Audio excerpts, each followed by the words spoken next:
This screencast is brought to you by EnhancingTeaching.com.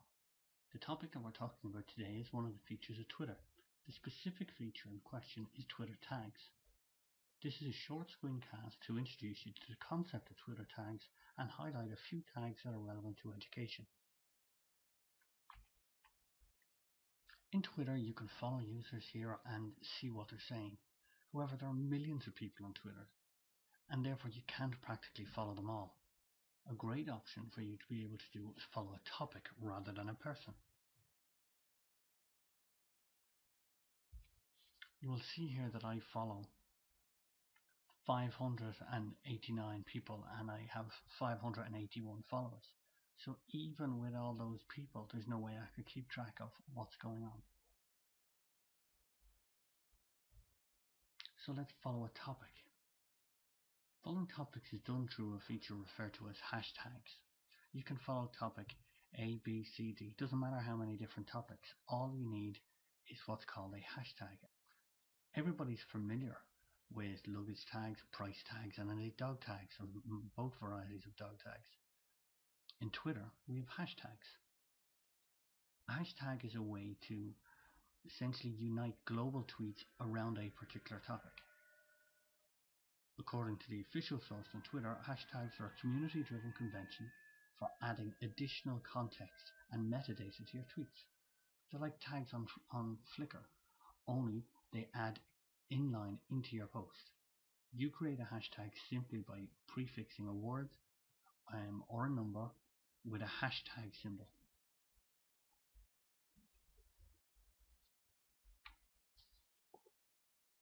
You can follow a hashtag just like following a signpost. Just like signposts, you hope they'll point you in the right direction. As I said earlier, a tag can be a word or number or a combination of both. Anybody can make a tag. This is not a feature that's limited to a number of elite Twitter users. Let's just look at two examples. The first one here has several hashtags. I received this tweet because I follow my Matt Cloud. He talks about numerous things in his tweets, most of which interest me. I've decided to retweet his message to my followers as it's very relevant to science teaching. Acknowledging the fact that there are loads of science teachers in Ireland on Twitter that do not follow me, and instead of simply retweeting his message, I quote it and add the hashtag EdChatty. You'll see that at the very end. This means it will turn up on anybody's tweet stream if they search for the term EdChatty. Even if they don't follow me personally on Twitter, they will find this message. EdChatty, for those of you that don't already know, is a hashtag used by teachers in Ireland that are Twitter users and are interested in using technology in the classroom. It's a hashtag definitely worth following. The second example is a tweet where I wanted to promote a conference and I decided to include the conference hashtag. At the end of the tutorial, I'll provide links to more resources on how to use hashtags if you're organizing a conference. But for now, I'll just start with two scenarios. When you're at a conference, there's two options. You can follow the conference on the Twitter back channel, and this is facilitated through a conference hashtag. Here's two examples: ICT Edu and indeed SETI 12. The key for you as a conference organizer is to have a unique conference hashtag. And even when you're not there at a conference, you can virtually follow it by again following the same hashtag. Let's expand on this a little. We have 4 Twitter users represented here by the different coloured men surfing on computer mice, with their Twitter followers not attending the conference, represented by the people in laptops sitting around in a circle. Mr. Purple, for example, is tweeting to his followers, and Mr. Blue to his.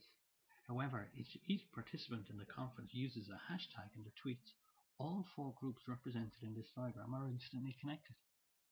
So it's a great way to expand your cohort of followers, but also to get so much more out of a conference by tweeting using the hashtag.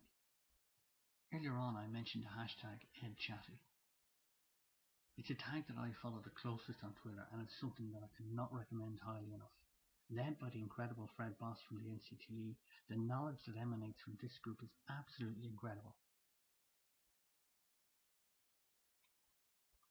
Here are 2 quotes from Ed Chatty users.